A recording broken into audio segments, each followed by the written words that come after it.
ইসলাম একটা dress code দিয়েছে, 4টা নিয়ম মেনে যদি নারীরা ড্রেস পরে যে কোনো ড্রেস পরতে পারবে, কবুল করে নিবে কে? মায়েরা খেয়াল করে শুনেন, আপনাদের ড্রেস কেমন হবে? নাম্বার 1, আপনার পুরো দেহটা ঢাকা থাকতে হবে। যে ড্রেস পরবেন, you should cover your whole body. শুধু হাতের এই 2 কবজি আর চেহারা খোলা রাখতে পারবেন, তবে চেহারা ঢেকে রাখা উত্তম। একজন মহিলা বোরকা পড়ছে কিন্তু চেহারা খোলা, তার হেজাব হয় নাই, পর্দা হয় নাই, এটা বলা যাবে? কিন্তু উত্তম হচ্ছে চেহারা ঢেকে রাখা, কারণ চেহারা সৌন্দর্যের রাজধানী। Face is the capital of beauty, ঠিক কিনা? চেহারা দেখলাম তো সব বোঝা গেল, ঠিক কিনা? কেমন মাধুর্যতা আছে, দেখতে কেমন সুন্দরী কিনা সব বোঝা যায়।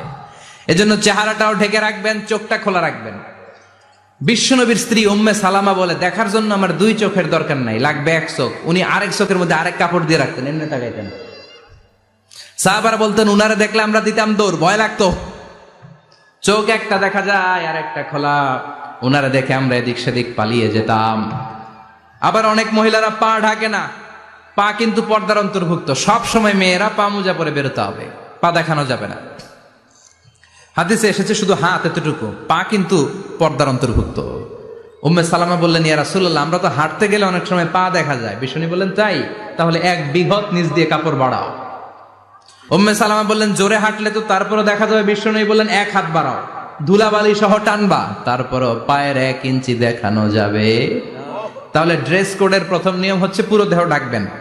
2 নম্বরের নিয়ম, পোশাক ঢিলে ঢালা হবে না টাইট ফিটিং? আরো জোরে বলেন। আছি আমরা কোন জামানায়, লাজ শরম গেছে হারায়, পাতলা শাড়ির বাহার, পাখি ড্রেস লেহেঙ্গা, পোশাক দেখে নারীর লাজে মরে যাই। হায় হায়, আছি আমরা কোন জামানায়, লাজ শরম গেছে হারায়, ঠিক কিনা? লাজ শরমের বালাই নেই। ঢিলে ঢালা হবে, টাইট ফিটিং হতে পারবে না।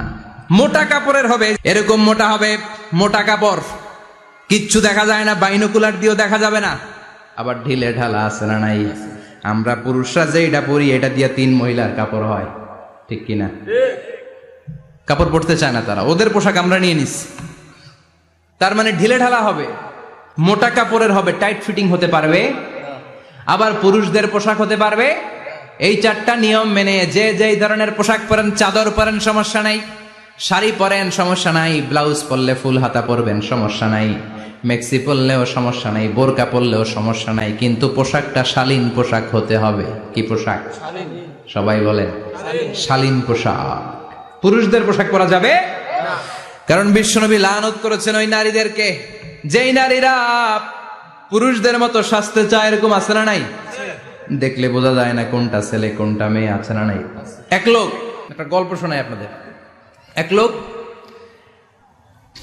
এক বাগানে গিয়েছে, যে দেখে বাগানে কিছু ছেলে মেয়ে খেলাধুলা করে, কিন্তু ছেলে মেয়েদের পোশাক দেখে বোঝার উপায় নাই কোনটা ছেলে কোনটা মেয়ে। শুনতেছেন? পোশাকের এমন দশা, কোনটা ছেলে কোনটা মেয়ে বোঝাই যায় না। আফসুস করে বলল, হায় রে, কেমন এদের মা বাবা, কেমন এদের আক্কেল, কি পোশাক তাদের পরিয়েছে, কোনটা ছেলে কোনটা মেয়ে বোঝাই যায় না। পাশে এক ভদ্রলোক বসা ছিল, রেগে মেগে আগুন, এই মিয়া সাবধানে কথা বলেন, জানেন এগুলো আমার সন্তান, আমার সন্তান এগুলো। লোক তো ভয় পেয়ে গেছে, তাই নাকি? ও তাহলে আপনি এদের বাবা? এবার লোকটা রেগে মেগে বলে, আমি আপনার কি চোখ নেই, আমি বাবা হইতে যাবো কেন, আমি তো এদের মা। তার মানে কোনটা ছেলে কোনটা মেয়ে যেমনি বোঝা যায় না, কোনটা বাবা কোনটা মা এটাও বোঝা যায় না। এরকম আছে না নাই? ছেলেরা পরবে ছেলেদের পোশাক, মেয়েরা পরবে মেয়েদের পোশাক। চিল্লায় বলেন ঠিক কিনা?